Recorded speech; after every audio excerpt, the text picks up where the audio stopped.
Tucker Carlson couldn't have said it better when he called it a masterclass in leadership. Trump's address to Congress wasn't just a speech, it was a seismic event that shook the very foundations of American politics. From the Capitol steps, not far from where I'm broadcasting right now, you can still feel the aftershocks. And what we witnessed was Trump at his absolute best, delivering a vision so powerful that even CNN reported a staggering 69% approval. Secretary Burgum called it inspiring, and DNI Tulsi Gabbard praised it as incredible. And the Democrats had no response, no alternative vision, only petulant resistance. And this was more than politics. It was a profound reassertion of American exceptionalism. Now, ladies and gentlemen, what President Trump showed us last night is America is roaring back. But let me tell you something personal. I want to be at my best to witness this American renewal. And it starts with looking and feeling younger. A groundbreaking 2024 study confirms collagen dramatically improves skin health. I mean, look at my skin. Women taking daily collagen reported fewer wrinkles and firmer skin. That's why I use this amazing multi-collagen formula. It's transformed my appearance, and my wife can attest to it.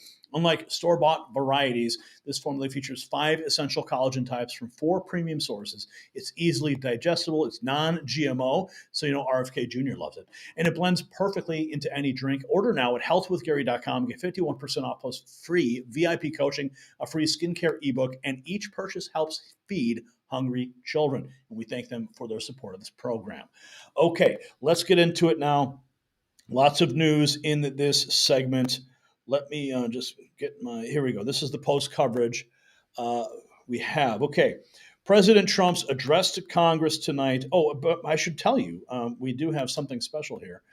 We have someone special here. It's Chris Kohls, Mr. Reagan in the house, riding shotgun on the raw feed at the Next News Network. He's going to be going through the news with me and with you. So let's find out what's happening here. We got this. President Trump's address to Congress affirmed every child's perfection as God made them. Benefited them when Trump said tonight in his address to Congress that he wants every child in America to know that they are perfect just the way God created them, and that they were never trapped in the wrong body was one of the reasons I voted for him to be president. Trump tonight highlighted real issues that affected real people and how his policy changes and executive orders either benefited them or will make sure that they're less likely to occur again. You know, I personally like whenever I see black people and they are like celebrating Trump, I know that there is like a Democrat crying somewhere. You know, like remember the movie It's a Wonderful Life? You know, every time a bell rings, an angel gets his wings. Like, well, every time a black person goes MAGA, you know, a Democrat starts cries in a corner in their safe space. You know, look, the black conservatives are my favorite conservatives, and I'll tell you why. They get more crap than any of us. They get attacked viciously. Yeah. I have a friend who was called. He was called. He was a sort of a known conservative, black guy. He got a phone call. He puts it down on the coffee table, puts it on speakerphone, and lets me listen. And the stuff this guy was riddling off against my friend, you know, the nasty, nasty names he was calling him. It was just vicious, you know. And you know, we get done with the call and we have a little bit of a laugh about it. But it's a serious thing, you know. I mean, if you're a black conservative, you know that you're thinking for yourself. You know this is not something that you've, you know, been told you have to be this way or they're conforming to anything. They're saying, you know what, we're going to stand up for what we believe in. So they're very principled people. And so I think that black conservatives are like the most brave conservatives, and it's very impressive. I also think that there is a movement among Hispanics now shifting toward the right. And so this immigrant thing may even you know, come back against the Democrats. Hispanics are traditionally conservative. I've always believed, religious Catholic. I've always believed that if you just put up a bunch of posters in Spanish across America that say the Democrat Party is the party of atheism, just write that in Spanish. No, the party of Satan. That's true. You would win them over. You'd win them all over. Yeah, you know. I think it was pretty simple. Yeah. Let's take a look. This is Speaker Mike Johnson with Hannity after President Trump's address. House. Joining us now with reaction, he is the Speaker of the House. He was standing for a big part of the night behind the President. Mike Johnson is with us. America's back. America's golden age is here. The American dream is unstoppable. And pretty amazing night. I would argue probably Donald Trump's best speech. I loved it, Sean. It was not a speech for the mainstream media. It was a speech for the American people. And I'm sure it was received as well at home as it was there by the Republicans and the audience up in the gallery. It was really shameful what the Democrats did. I mean, they really, it was quite a spectacle. They brought shame on themselves and their party. But the American people are following what the president is delivering, and they are appreciating it. And we certainly did tonight in the chamber. Mr. Speaker, the Democrats sat down the entire night.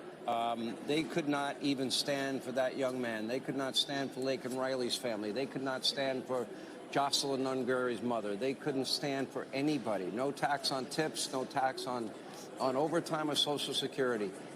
Do they stand for anything?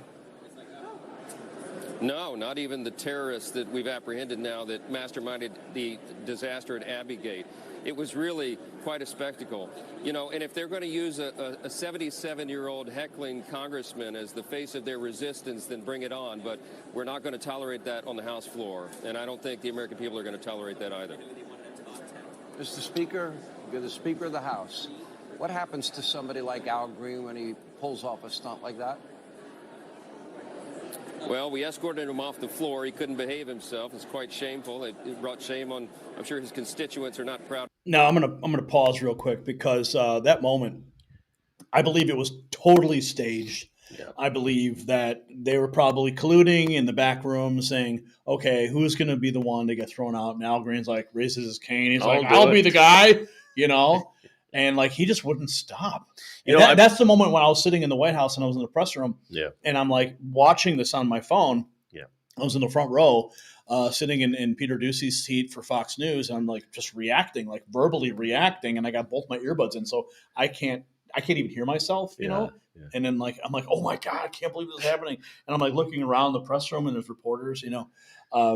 Real quick, your thoughts on this moment. No, yeah, look. This guy, you know, is a total dirtbag. What he's doing is inappropriate. And I just looked it up. 80% of the American people disapprove of what he did, which makes sense, of course. 80%. 80%. And they're going to censure him, I think either today or tomorrow, actually officially censure him in the Congress. Yeah, he needs to be censured, much like Adam Schiff was censured, but now the guy's a senator. What the hell? Yeah. Okay, let's keep going. We've got more. In this segment here. This was 20 hours ago, the Small Business Association, Kelly Loeffler, talking about President Trump in his closing the border. It was a tour de force of a president who's 42 days in that has more accomplishments in those 42 days than Joe Biden had in 4 years. We heard him talk about closing the border to violent, criminal, illegal aliens. We heard him talk about $100 billion in cost savings from DOGE. We heard him talk about keeping men out of women's sports. And we heard about $1.7 trillion in investment already. It took Joe Biden 4 years to get $1 trillion. People are investing in America. It is a new day in America. And people at home had to have loved what they've seen from this great president. Yeah, it was great to witness. Let's see what Ted Cruz had to say. President of the United States, this was fantastic. Tonight was incredible. This is the 5th State of the Union address I've seen Trump give. It was by far his best. Okay, he even called it the State of the Union address. Yeah, everybody does. Everyone, okay. Yeah, so I guess I shouldn't feel so stupid. No. We're just over a month into it, and he had a litany of victories that we've already won, one after the other after the other. Listen, I thought he was joyful. I thought he was forward-looking. I thought he had the promise of America front and center. And I got to say the contrast. I have never seen such a disgraceful display as the Democrats put on. I've been to 13 State of the Union addresses altogether since I've been in the Senate. I've been to every one. I've never missed one. It started from the moment he walked in and was introduced, the President of the United States. Not a single Democrat stood, not a single Democrat applauded, not one. I've never seen that happen. Every time Joe Biden walked into that chamber and they introduced him as the president of the United States, I stood my butt up and I clapped. Every time Barack Obama walked in, I stood up and clapped. Even when I couldn't stand their policies, even when I was horrified at what they were doing, I respect the office of the president of the United States and I respect the American people. The contempt those Democrats had, they wouldn't stand as you Look at their faces. Nasty people. Yeah. noted. For the mom of Jocelyn Nungary, they wouldn't stand for Laken Riley's family. They wouldn't stand for the 13-year-old kid who survived brain cancer. They didn't stand for the young man whose father was a slain police officer, whom Trump admitted to West Point in the middle of the speech. They wouldn't stand for him. Even the Joint Chiefs applauded to the kid going to West Point. But you know what? The speaker got something slightly wrong. He said there was nothing they applauded for and stood for. That's not correct. There was one thing the entire night they applauded for, that we sent hundreds of billions of dollars to Ukraine. And they all stood and cheered that we sent money to Ukraine, but they will not applaud for America. The reason they're applauding for Ukraine is because all that money is coming back to them from lobbyists in the military-industrial complex. Yeah. You know? Yeah, they don't, they've created this illusion that Trump is the devil and Republicans are all evil. And so now if they even try to show respect for the office of the president, I think that they're afraid that their constituents are going to say, like, well, why are you applauding this when you've said that this man's Hitler, that this man is Mussolini, that this man is the devil? You can't do that. So they've got to keep up the illusion. They've got their stupid signs. I think they made themselves look very, very foolish, and I don't think it's going to work for them. I think it's going to backfire, just like a lot of the stuff they're doing, and it's going to improve Trump's popularity moving forward. Here's Representative Mark Alford. What do we have to compare in person? It was Biden last year who yelled at us. I still have PTSD from that. But let me tell you, President Trump did a remarkable job of recapping the wins for his administration. He has done more in the 43 days that he has been in office than most presidents have done in the entire term. Yeah. With me is the chairman of the Veterans Committee, Mike Boss, a good friend of mine. What'd you think, Mike? Well, Mark, we have a president like we've never seen in our lifetime. He is aggressive. He is, what's unbelievable is his energy level is beyond measure. But he surrounded himself with people that you wouldn't normally surround yourself in politics, because what he did was he went out and chose the best for those jobs. He also then highlights everything that the American people are feeling, except for the Democrats. The Democrats, I think, were disgusting in their display, especially Mr. Green from Texas. Although a nice guy, I think you just don't show that level of disrespect to the President of the United States. Kind of the same disrespect that Zelensky showed in the Oval Office. Look, I think we're headed in the right direction under this president.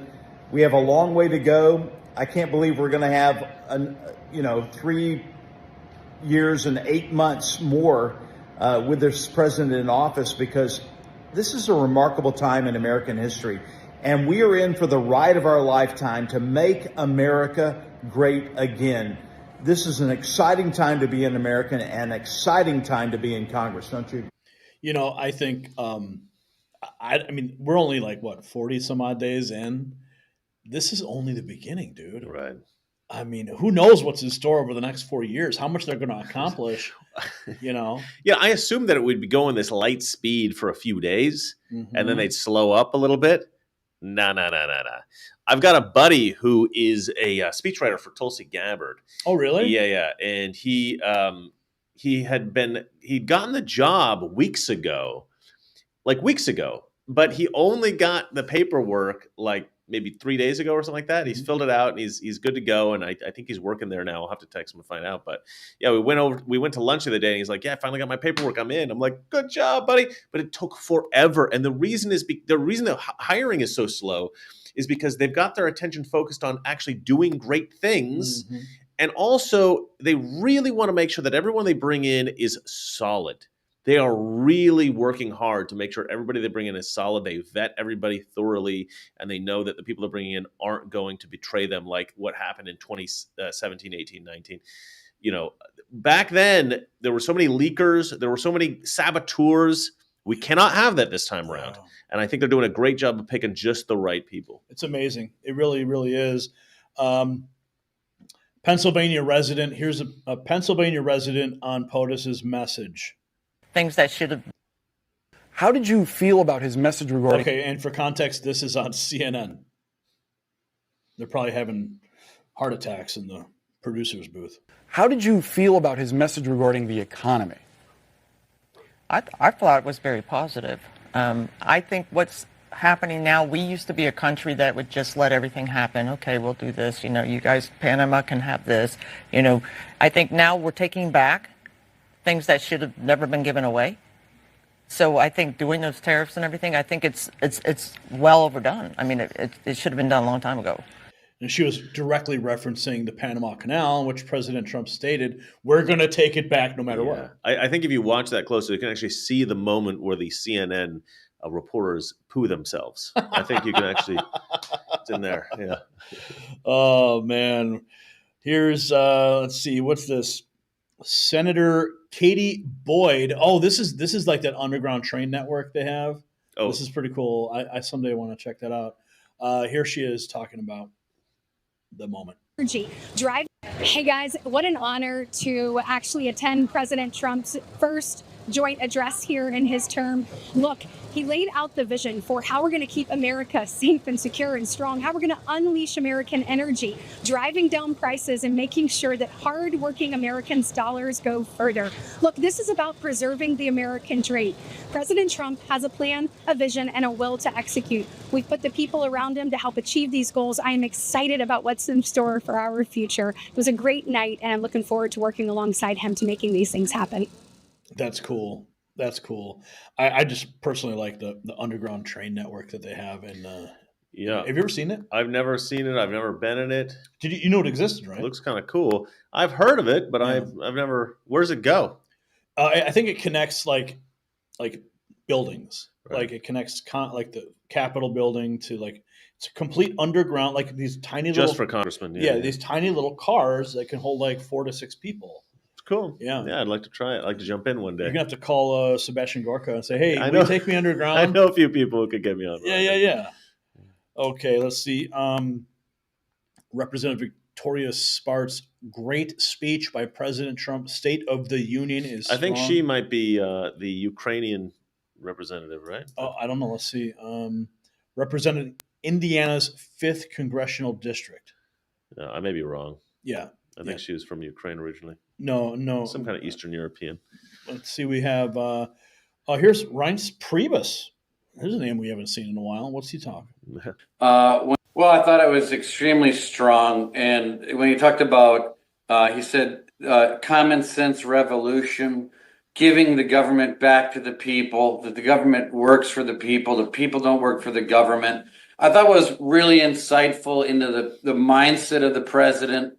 When he said that he was saved by God to make America great again. And I really thought when I heard that really explains this blitzkrieg mission that he's been on over the last several weeks as president. I also thought that the Democrats found themselves again, and you and Jonathan and the panel talked about this, but the Democrats found themselves again standing in the 25% on these issues. I mean, they couldn't stand up for, just taking these notes, they couldn't stand up for no tax on tips. They couldn't stand up for no tax on American cars. They couldn't stand up for no taxes on Social Security. They couldn't stand up for Russian prisoners being brought back to the United States. They couldn't stand up for record low border crossings.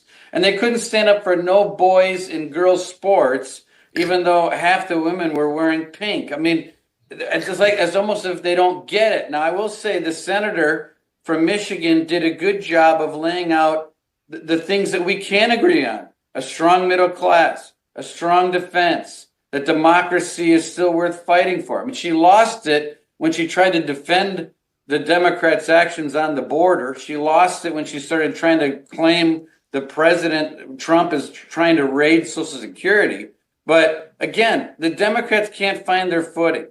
And it was very clear tonight that the president was taking a victory lap. He was pounding the Democrats into the ground. I think they embarrassed themselves out of the gate with walkouts and disorganized protests, and Al Green made a fool of himself as well. So again, it's just more of the same from the Democrats. They just can't seem to get their act together. Well, yeah, they certainly can't. Here is this is the Secretary Scott Bessent on the Democrats flailing. That complicated. You like this? The current 25% tariffs are about securing the border, about fentanyl, and then on April 2nd, we're going to see the reciprocal tariffs. Yeah, it's really not that complicated. You liking the job? How do you like this this swamp? Well, I don't know about the swamp, but the cabinet's great. The president's amazing. Every day is... He's a force of nature, isn't he? Oh, my God. And he's metaphysical force. He's on a roll, and that speech tonight was incredible. And you know, I think that... I've known him 30 years. I think it's the best speech he ever gave. I think it was fantastic. And the Democrats are flailing because you can't just be the resistance. You got to be for something. And they haven't coalesced. They have no idea what they're for. They're just against Donald Trump. And he continues winning, and they're just off balance. And you know, he's in there every day for the American people. Well, yes, he is. They really are the party of resistance. They're just resisting. Let me analyze the Democrats real quick. Any position Donald Trump takes, any position Republicans take, Democrats will take the opposite position. So there's this old joke where it's like Donald Trump should just get up and announce that he is pro-breathing. I am pro-breathing. We should all breathe, and let's just see what happens. Yeah, he's even said if I cure cancer, they're gonna attack me for that. Exactly. You know? Yeah. And by the way, speaking of curing cancer, did Joe Biden? He made a campaign promise, if I recall. He was going to cure cancer. I'm still waiting. I think he said we cured cancer. I think is what he said. Oh my goodness! Yeah, that never happened. Huh? Here is Secretary Burgum talking with Caitlin Collins. I saw Caitlin today in the press office. Anyway, let's. Well, I think the fact that he's been very clear that these are reciprocal tariffs, that is a negotiating tool, because we'll have some countries, and many have. I mean, in aggregate across the world, the other countries tariff America more than we tariff them. Our market has been more open than they've been to us, both in a sense of a tariff and also in non-monetary restrictions, which he mentioned in his remarks. So if our market's open and theirs aren't, he just wants reciprocity. So if they say, hey, we're going to lower our tariff on America, we'll lower ours. I mean, it could also be a path where some countries may just choose, we don't want to have tariffs either way on goods coming to or from America. So it's really up to other countries. They can choose. Well, I think the fact that he's been very clear. And there are other things that Trump wants from these countries. Mm-hmm. And when you have something like a tariff to help you negotiate, you've got leverage. All you need to do to understand what Trump is doing internationally in terms of his international policy, read The Art of the Deal. It is not that difficult. He's got everything in there, and it's obvious. If you want to win in a negotiation, you must have leverage. You go out there willing to walk away from the negotiation. You know, that's what he did with Zelensky. Everything that he does is very obvious if you just read his book. These guys hate him so much they won't read his book. Honestly, I don't think they want to understand Trump because they just want to hate him and misinterpret everything that he does. Here's a tweet from Tulsi Gabbard, and you know the Tulsi's speech, right? Yeah, that's pretty cool. Yeah. Yeah, see, this is why you watch the Raw feed, because you get the all the inside scoop stuff, about what's really going on. We're joined by Mr. Reagan on YouTube, Chris Kohls. Make sure you subscribe to his YouTube channel if you haven't yet. And you're going to get some very unique political commentary and, of course, some beautiful satire. Satire so beautiful that Elon Musk loves to retweet and repost him. Well, once. There will be more, Chris. There will be more. She said Trump's speech was incredibly powerful, historic accomplishments being shared, impactful guests he had, and FLOTUS invited, beautifully demonstrate our core mission, serve the American people. We finally have strong leadership again. Yeah. Accurate. Accurate. Yeah. She's got this great streak in her hair, this great silver streak. Yeah, it's pretty. Yeah, that's her trademark. Yeah, she's like Rogue from the X-Men. Or Cruella de Vil. Don't say Pick that. one, The left will run with Pick it. one. The left will run with it. All right.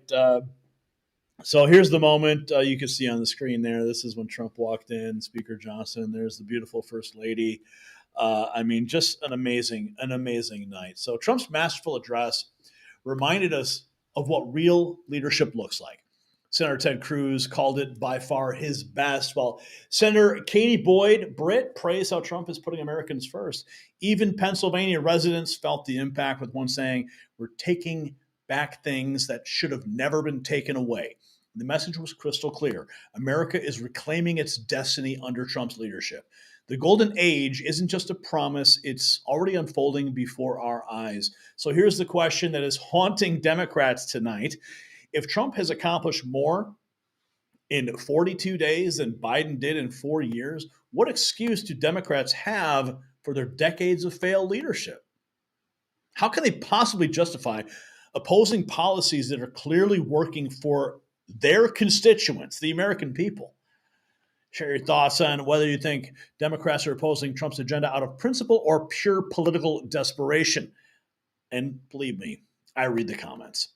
So, and make sure you check out our brand new Next News gear. It's linked down below, shop.nextnewsnetwork.com. And see that hat right there? I want to see all you guys wearing this hat, right? Or the MAG Avengers shirt right here. You see that? That's Elon Musk and Ron Paul. That's an image I made. It's exclusive. And the MAG Avengers, yes, that came from this brain. Okay, I love you guys. We'll see you at the next report.